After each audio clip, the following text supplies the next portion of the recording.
Bom dia a todas, bom dia a todos. Sejam muito bem-vindas e bem-vindos a mais um ICL Mercado Investimentos. Hoje, segunda-feira, vinda aí de um feriado. Então, a gente tem bastante coisa para passar aqui para vocês. Vamos falar de endividamento das famílias, vamos falar aí também sobre o déficit, né? O que vai ser preciso, o que pode ser preciso para zerar esse déficit aí no ano que vem. Sem contar aí que a gente vai passar por aqueles dados já conhecidos nossos da segunda-feira, o termômetro da Bolsa, o relatório Focus, e sem também aí deixar de lado o CPI dos Estados Unidos, que saiu na sexta-feira. Então vamos falar dele também, porque ele mexeu e está mexendo bastante ainda com os mercados. Mas antes de tudo isso, eu quero dar bom dia para o André. Bom dia, André, tudo bem com você? Bom dia, Débora. Bom dia a todos os nossos telespectadores, né? Então, hoje é importante a gente saber assim, como o feriado impactou no mercado. Né? Será que ele conseguiu ir para a praia? Se ele teve um bom feriado? Se ele aproveitou? E parece que sim, né? Temos dados importantes aí saindo do relatório Fox, também no termômetro da Bolsa. Algumas notícias aqui do Brasil relevantes, referentes à renda, também referentes ao déficit fiscal planejado para o ano que vem, né, de zerar o déficit, né, no ano que vem. Mas temos que começar hoje já falando, né, antes inclusive de abrir com aquele nosso giro internacional, porque sexta-feira saiu uma notícia que está impactando os mercados de todo o mundo, né? Que é o CPI dos Estados Unidos. Está na sua tela, né, Débora? O CPI dos Estados Unidos, né? Então, gente, coloca aí a tela da Débora aí para a gente, só para a gente começar a analisar já esse CPI dos Estados Unidos, né? Então, Débora, surpreendeu negativamente, né, o CPI, né? Exatamente. O mercado estava projetando um índice de inflação ao consumidor, o CPI, né, esse nome que a gente dá, essa sopa de letrinhas, é para o índice de inflação ao consumidor dos Estados Unidos, e o CPI de setembro, ele acabou aí ficando um pouco acima da projeção do mercado. Então, enquanto o mercado projetava uma alta de 3,6% para o CPI, para o índice de preços ao consumidor aí no mês de setembro, ele ficou em 3,7%.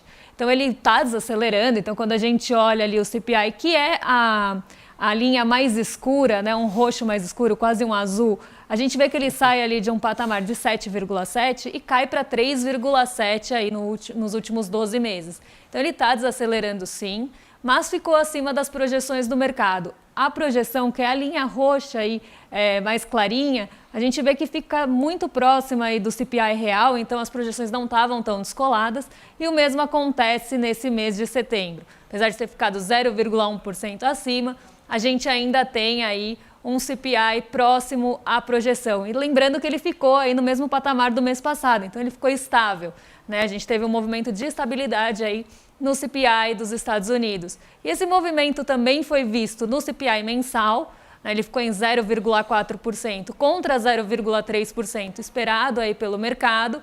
E o núcleo, né, que é aquele índice que exclui os preços mais voláteis, exclui, por exemplo, os combustíveis, os alimentos, a gente teve também uma estabilidade. A gente viu uma desaceleração em relação ao mês passado, mas uma estabilidade em relação às projeções. Então, a gente vê que ficou muito próximo à projeção, tanto no mês passado como nesse, praticamente cravada ali na projeção média do mercado. Então, o CPI ele teve ali um lado que acabou trazendo uma preocupação maior, que ficou acima do esperado, mas ele está mostrando desaceleração desde o ano passado, né? E a gente vê que ele se manteve estável. O que aconteceu na sexta-feira em resposta a isso e por que eu estou trazendo todos esses pontos antes de falar até da Ásia? Na sexta-feira, quando saíram esses dados, o mercado começou a reagir, né, esperando que o Banco Central dos Estados Unidos subisse a taxa de juros em novembro. Então a gente viu aquele movimento de pressão vindo ali das treasuries acontecer novamente, né, aquele movimento que a gente já falou bastante na semana anterior, né, na verdade na semana retrasada, que os rendimentos das treasuries, né, que são os títulos de dívida dos Estados Unidos, voltaram a acelerar. E a gente viu isso acontecer de novo na sexta-feira. Então, um movimento aí que acaba diminuindo o apetite pelo risco, aumenta a aversão ao risco, né? Então, diminui o apetite, aumenta esse sentimento de cautela, o mercado começa a buscar ali pontos mais seguros, renda fixa, dólar para se proteger. Então, o dólar também subiu na sexta, ficou ali em R$ 5,08, e as bolsas reagiram num geral mal, né? Então, o Ibovespa caiu, os índices de Nova York, na maioria, caíram também. Então, a gente viu só o Dow Jones ficar positivo por uma questão muito específica de Dow Jones, que foram resultados ali de bancos e setor financeiro que ficaram acima do esperado, resultados trimestrais, mas os demais índices todos caíram. E por que eu estou contando toda essa história para vocês? Porque hoje de manhã esse movimento chegou na Ásia, né? Como era esperado aí, o reflexo de Nova York acabou chegando lá na Ásia.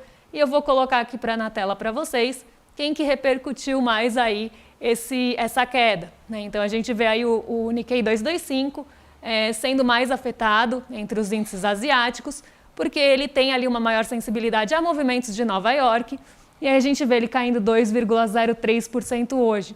E além disso, a gente tem ainda preocupações ali em relação à escalada do conflito no Oriente Médio, como é que isso pode ou não impactar. Hoje a gente teve algumas declarações ali do ministro de Relações Internacionais do Irã. Então a gente tem uma preocupação, o Irã voltou para o radar na sexta-feira, o petróleo também subiu na sexta, então a gente tem essa preocupação em relação ao conflito, como ele pode ou não impactar o mercado. E a Ásia acabou trazendo tanto o reflexo dos Estados Unidos como o aumento das preocupações hoje de manhã. Então esse é o cenário que a gente tem aí, por isso que eu tive que contar a história dos Estados Unidos para a gente entender por que o Nikkei caiu 2,3% hoje. É impressionante que parece que a inflação está controlada nos Estados Unidos, está mais do que claro, até porque você está mostrando a questão do núcleo, né? Que a inflação lá não é uma inflação não é uma inflação de demanda, uma inflação de serviço e tudo mais, é uma inflação baseada em aumento do preço de combustível. Mas, mesmo assim, o mercado está esperando cada vez mais esse aumento dos juros, né? Parece que o mercado está forçando até um pouco mais a barra, né, do que o próprio Banco Central, que toda hora parece que tem que se posicionar lá e falar: gente, um pouco mais de calma, esse resultado não significa que a gente vai ter que aumentar a taxa de juros na próxima reunião. Então, está uma certa guerra de informações, né? O mercado forçando a taxa de juros futura, as treasuries sendo muito procurados, o que está aumentando, inclusive, a perspectiva sobre a taxa de juros dos Estados Unidos para a próxima reunião, mas não tem nenhuma mudança, né? E só para vocês ficarem sabendo, aqui no nosso site tem a matéria, né, para vocês verem, né, que fala direitinho aí das aberturas de mercado, né? Então, tudo o que está acontecendo nessa manhã, o que aconteceu na Ásia, as expectativas e tudo mais, Débora. Exatamente. Um ponto que o André falou que é muito importante é que, apesar dessa sinalização do Banco Central dos Estados Unidos na sexta-feira, depois que saiu o CPI, que a gente começou a ter esse rendimento das treasuries avançando, alguns dirigentes foram ali se pronunciar e falaram justamente isso: olha, a gente está olhando outras coisas, a gente está olhando para o rendimento das treasuries, a gente está olhando aí para outros indicadores também, então não quer dizer que a gente vai aumentar juros na próxima reunião de novembro. E nem isso foi suficiente para conter essa pressão aí do mercado. Então, a gente teve esse descolamento, inclusive, né, em relação aos dirigentes do Banco Central e ao pronunciamento que eles deram. Então, a gente vê essa toada aí do mercado indo para essa pressão mesmo para os juros das treasuries subirem. Perfeito, Débora. Vamos então agora para o Brasilzão, então, porque saiu o nosso relatório Fox, querido relatório Fox, né? Mostrando aí se o feriado valeu a pena para o nosso amigo mercado, né? E parece que valeu, né? Principalmente porque mudou a perspectiva sobre a taxa de juros, sobre a inflação aqui no Brasil, né? A gente tem aqui um infográfico para mostrar para vocês aí quais são as principais mudanças desse ano, né, do relatório Focus, né? Então a gente teve aqui, de novidade mesmo, uma leve alta da perspectiva de câmbio para o final do ano que vem. A gente sabe que câmbio é a coisa mais volátil do mundo, é aquela variável que nasceu para fazer os economistas serem mais humildes, porque toda hora o economista erra a sua projeção de câmbio, né? Então, tem alguma mudança nisso. Então, no resto não tem grandes expectativas, mas a questão do IPCA. O IPCA ele caiu, né? A gente viu que ele foi abaixo do que o mercado estava esperando. Os alimentos estão fazendo uma pressão deflacionária mais forte do que o mercado espera. O mercado está colocando muito peso no combustível e pouco peso na questão dos alimentos. E isso fez com que o IPCA chegasse a 4,75. E 4,75, Débora, é justamente o quê? O teto da meta. Então, a gente não via o IPCA, a perspectiva inflacionária, ficar dentro do teto da meta há muito tempo. Lembrando que o Bob Fields ele conseguiu estourar o teto da meta 2 anos consecutivos, né? Agora, quem sabe, ele vai conseguir entregar o seu primeiro resultado positivo aí dentro da meta, já que a própria a independência do Banco Central faz com que ele tenha que fazer isso, né? Tenha que levar a inflação para dentro da meta. Então, o mercado parece que teve um bom fim de semana e baixou a expectativa de inflação, Débora. Pois é.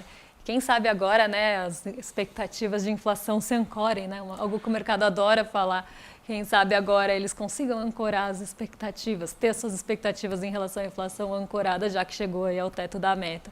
E a gente tem também o mercado mostrando aí o que ele espera para a Bolsa nessa semana. Então a gente veio de uma semana de alta, apesar da sexta-feira ter sido ali negativa, foi uma semana de alta em relação aí à Bolsa nessa semana passada. Então, quem estava ali esperando, né, na barrinha ali anterior, 62,5% do mercado esperava ali uma alta no Ibovespa na semana, lembrando que esse gráfico sempre mostra a semana. Então, a gente tem aí essa alta confirmada, 1,39, mesmo com o Ibovespa caindo mais de 1% na sexta-feira, a gente viu aí a alta se concretizar. E nessa semana o mercado está mais otimista do que estava na semana passada, porque na semana passada ainda tinha ali alguns agentes esperando queda na Bolsa.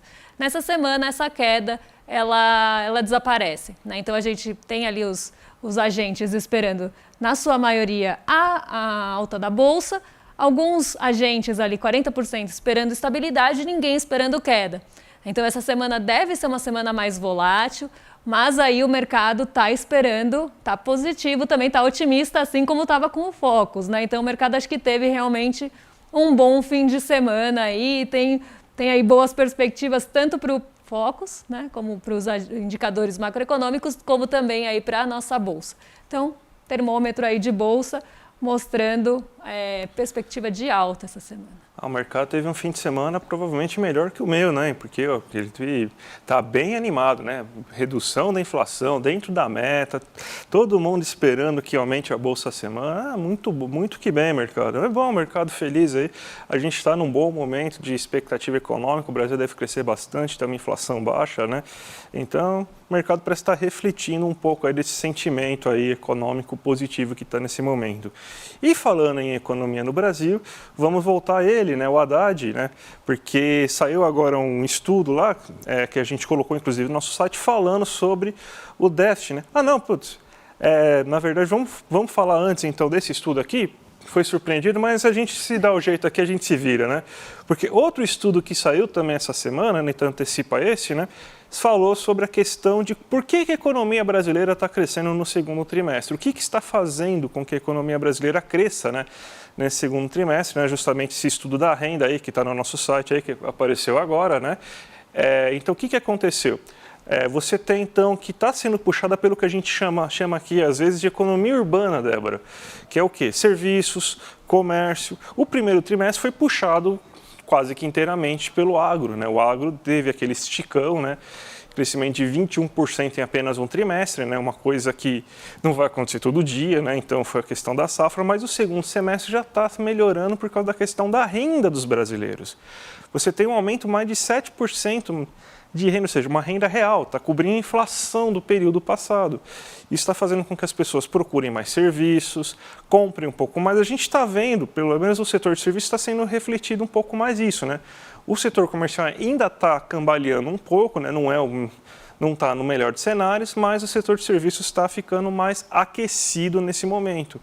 Então, esse estudo aí que está mostrando aí, está falando assim que o crescimento econômico puxa, o motor do crescimento econômico a partir desse momento agora é a renda. Você tem Bolsa Família sendo distribuída, aumento do salário mínimo em níveis reais, queda do desemprego, aumento da massa salarial, e tudo isso está contribuindo para melhorar a situação econômica, Débora. E algo que a gente fala bastante aqui, né? Essa necessidade de aquecer a economia urbana, né? A gente vê ainda o setor comercial patinando um pouco, mas os serviços já realmente puxando essa economia urbana para cima.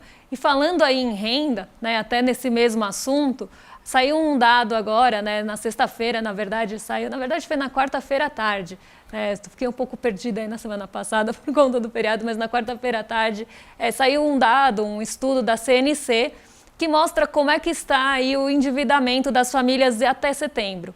Né? Então, a gente viu que o endividamento chegou até 77,4% dos brasileiros em setembro, né? E isso mostra ali uma tendência até de queda no endividamento, né? Porque ele ficou quase estável ali em relação a agosto, né? Não teve mudança no endividamento, mas a gente teve mudança importante em outros pontos.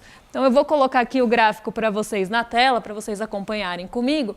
né? Então, das famílias brasileiras, aí 77,4% estavam endividadas em setembro, segundo a CNC. Dessa parcela, 30% estavam inadimplentes em agosto e a gente teve uma alta da inadimplência em setembro. Então, 30,2% dos brasileiros endividados estão inadimplentes. Lembrando que dessas dívidas dos brasileiros, a maioria é cartão de crédito. Então, mais de 86% aí dos brasileiros estão endividados com cartão de crédito. E aí foram feitas outras perguntas para esses brasileiros e 13% afirmaram que não tem ali como pagar as suas dívidas de meses anteriores. Então, também caminhando ali para uma inadimplência, para uma sinalização aí de inabilidade de pagamento das dívidas. 47,8% dos inadimplentes falaram, né, então daqueles 30%, quase a metade, tem dívidas atrasadas há mais de 90 dias. Então, aí mostrando, né, uma dificuldade mesmo em pagar e em quitar suas dívidas ou deixá-las em dia. O comprometimento da renda também cresceu nesses últimos meses. Então, a gente tem ali em torno de 30,10% do rendimento das famílias, em média, né? Então, a gente tem um comprometimento de quase 1/3 da renda dos brasileiros indo para dívidas. A gente sempre fala da importância, inclusive do desenrola, em ali deixar essas famílias adimplentes, né? Deixá-las aí com as suas dívidas organizadas e até com menos juros, porque a gente sabe que o dinheiro que vai muitas vezes para essas dívidas não vai ali girar a economia, principalmente quando a gente está falando de juros, né? Então, como a gente estava falando de economia urbana, serviços e comércio, esse dado é bem importante. E aí tem um outro dado que mostra que entre as pessoas de rendas mais baixas, né, então se a gente for considerar aí grupo familiar com até 3 salários mínimos de renda, a proporção dos endividados subiu de 79,10% em agosto para 79,4% em setembro. Isso aconteceu um movimento bem semelhante na inadimplência. Então o grupo ali com a maior inadimplência também ficou nesse grupo aí de renda mais baixa.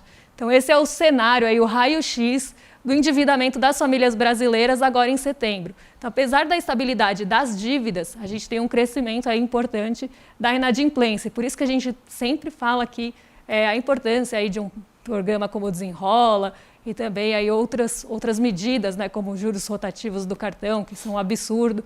Então esse aqui é um dado que mostra aí como é que estão os brasileiros em relação às dívidas nesse mês de setembro. Então, mesmo com o desenrola, o aumento do salário mínimo em termos reais, com o aumento da renda em 7% que a gente acabou de mostrar, né, ainda não é o suficiente. A gente tem, então, que boa parte, principalmente os brasileiros com menor renda, né, que são aqueles que têm a renda mais baixa, eles estão precisando se endividar e muitas vezes para as coisas mais básicas. Ainda tem endividamento em supermercado, de gente que faz o supermercado em parcela.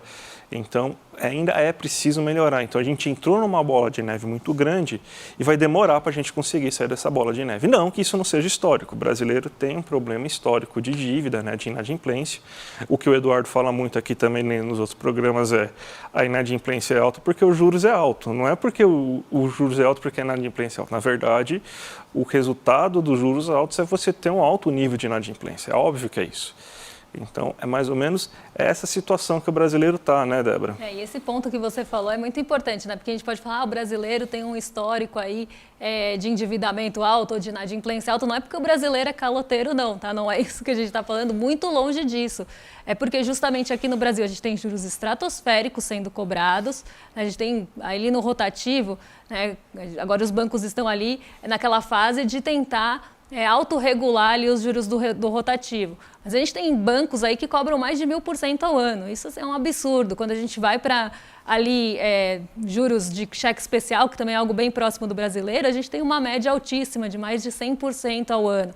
Então aqui a gente está falando, não é que o brasileiro não paga as dívidas porque ele não quer, ele não paga as dívidas porque a gente tem um sistema financeiro muito concentrado, que aproveita de todas as formas, como uma forma de extorquir mesmo o brasileiro com esses juros altíssimos que a gente não vê em outros lugares. Então, né, quando a gente fala o brasileiro tem esse histórico, né, tem esse dado histórico de inadimplência e de endividamento alto, é justamente porque os bancos, né, acabam favorecendo esse cenário com os seus juros e com a sua concentração. Então aqui, né, só para deixar esse ponto bem claro aí para vocês. E a gente teve agora sim, vamos falar dele, né, do déficit, porque saiu notícia também, saíram estudos falando que para zerar o déficit a gente vai ter que fazer cortes, né? Então para ter aquela meta do déficit zero cumprida em 2024, alguns cortes vão ter que ser feitos. Isso é algo que a gente está falando aqui há algum tempo. Então vamos colocar aqui na tela para o pessoal de casa, para eles verem aí a manchete, e aí a gente passa aí. Não temos aí na manchete, mas a gente comenta sobre ela, mas está no nosso site, tá? Fique tranquilos lá, porque saiu no nosso site lá, então é só procurar no icleconomia.com.br. Mas o mais importante é o seguinte, né? A gente está avisando, né, Débora, que essa questão aí, que o novo arcabouço fiscal, né, ele não elimina alguns problemas que você tinha no teto, e um deles é essa guerra orçamentária, porque existe um teto de aumento de gastos, e para você conseguir fazer com que esse aumento de gastos ocorra ao mesmo tempo que você zere o déficit, o Haddad quer zerar o déficit, né, a gente está falando da dificuldade sobre isso, você vai ter que ter corte de 53 bilhões, e vai cortar de quem? Aí que vem a briga, porque ninguém vai querer cortar esse orçamento e tem alguns orçamentos que você não pode cortar. Vai cortar da Previdência? Não tem como. E a Previdência sobe acima do que a inflação é projetada sempre, porque, querendo ou não, cada vez mais pessoas entram para a fila da Previdência e você não tem pessoas que saem. Só existe uma maneira de sair da Previdência e não é uma maneira muito agradável, né? O Paulo Guedes uma vez deu essa solução, né? Eu acredito que não seja uma coisa muito agradável, né? Então, esse que é o grande problema. Então, você vai ter um aumento sempre maior dos gastos com Previdência, isso é natural, e isso aí vai acabar enforcando, vai acabar tornando inviável que outras pastas também tenham aumento. Então, um dos piores aspectos sobre o teto de gastos não conseguiu ser corrigido nesse novo arcabouço fiscal, que é justamente essa guerra orçamentária que isso acaba gerando, Débora. Exatamente, aí só para vocês entenderem, essa guerra orçamentária dado um bolo ali que a gente tem de orçamento, os ministérios começam a brigar, né, para não serem cortados ou para terem ali mais acesso a recursos, né, fora daqueles, por exemplo, da Previdência. Então começa realmente uma guerra entre os ministérios e aí a gente sabe onde vai dar, a gente viu isso acontecer no teto de gastos anterior e parece que pode repetir aí com o arcabouço fiscal. E agora está na hora do giro do mercado, né? Como que está o nosso mercado, Débora? Eu estou preocupado com ele. Ele passou um fim de semana tão agradável aí, mas segunda-feira é difícil, volta de feriado, né? O mercado até que está positivo, né? Acho que ele aproveitou aí e já emendou a semana bem, está com um bom humor o mercado aí, né? Pois é, e foi um ponto até que eu aí trouxe, né, mais cedo. A gente teve essa alta dos rendimentos das Treasuries na sexta-feira, apesar ali da sinalização dos dirigentes do Fed falando que não era bem assim, eles estavam olhando outras métricas, isso impactou muito na sexta, então a gente viu nossa bolsa cair ali mais de 1%. Mas quando a gente abre o mercado nessa manhã, a gente vê que apesar ali dos índices asiáticos terem um movimento muito negativo em reflexo à sexta, as Treasuries começaram a dar uma trégua nessa manhã.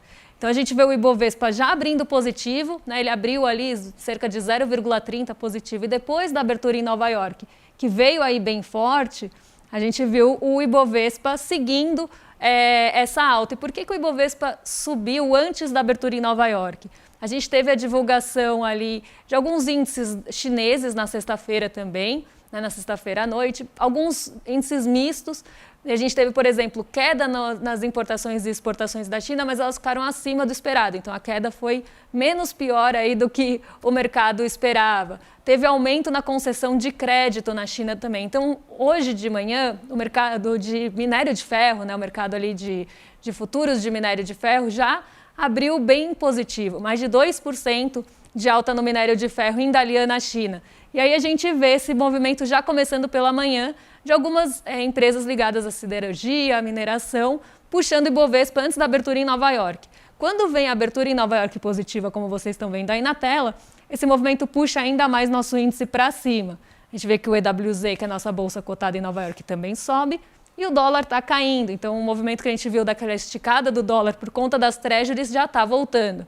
Então, aqui um dia mais aí positivo para a bolsa no geral, negativo para o dólar, pensando em dólar frente a real, mas para a gente é positivo porque o dólar está caindo. E o mesmo movimento no DXY, que é o índice que mede o dólar frente aos pares. A gente viu isso na sexta-feira e agora a gente vê acontecendo o mesmo aí agora pela manhã. Então a gente viu fortalecimento do dólar na sexta, como aconteceu aqui, e agora enfraquecimento, justamente por essa trégua aí que as treasuries deram nessa manhã. Então um dia aí mais positivo, o petróleo Brent segue caindo porque subiu muito na sexta, né? Na sexta-feira bateu $90 por barril e agora já vem aí arrefecendo novamente. Então esse é o giro aí, um raio-x do que está acontecendo aí com o nosso mercadão.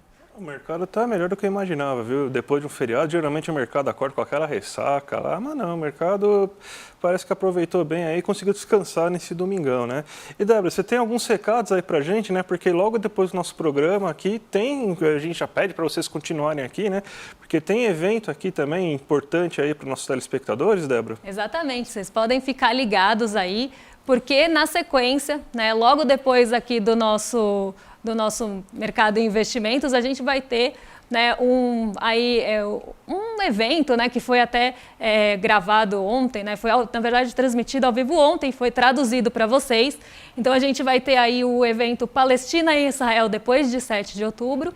Né, e motivações e consequências. E vai ter uma série aí de pessoas, de intelectuais e pessoas importantes discutindo essa questão dos conflitos, inclusive a professora que estava aqui no ICL Notícias, primeira edição. Então, vamos ter aí essa participação aí de vários intelectuais mesmo discutindo essa questão aí, ó, agora na tela para vocês, Palestina e Israel depois de 7 de outubro. Então, não desliguem. Fiquem ligados aí que a gente continua por aqui. Bem interessante, Débora. E lembrando, né, gente, hoje de especial, né, hoje é celebração de 3 anos do ICL, então hoje tem o nosso super aniversário a partir das 6 horas da tarde, né? Então eu e Débora estaremos lá, toda a equipe do ICL estaremos lá. Surpresas, gente, vamos ter revelações importantes aí, várias novidades aí para vocês que serão divulgadas aí nesse aniversário do ICL a partir das 6 horas da tarde. Então, gente, permaneçam aqui com a gente até às 6 horas da tarde, que vai ser imperdível, Débora. Exatamente, estaremos lá. E amanhã vocês já sabem, né? Vocês continuam aqui com a gente depois do ICL Mercado Investimentos. 6 horas tem aí a festança, tem aí novidades para vocês. E amanhã a gente está de volta, né? Desde as 7 da manhã com o Desperta, ICL Notícias primeira edição, em detalhes. E a gente aqui às 11 horas para trazer essas informações, as novidades, o que está acontecendo nesse mercado e na economia. Então, até daqui a pouco, né? Porque 6 horas a gente está aqui. Até daqui a pouco, gente. Um abraço. Tchau, tchau.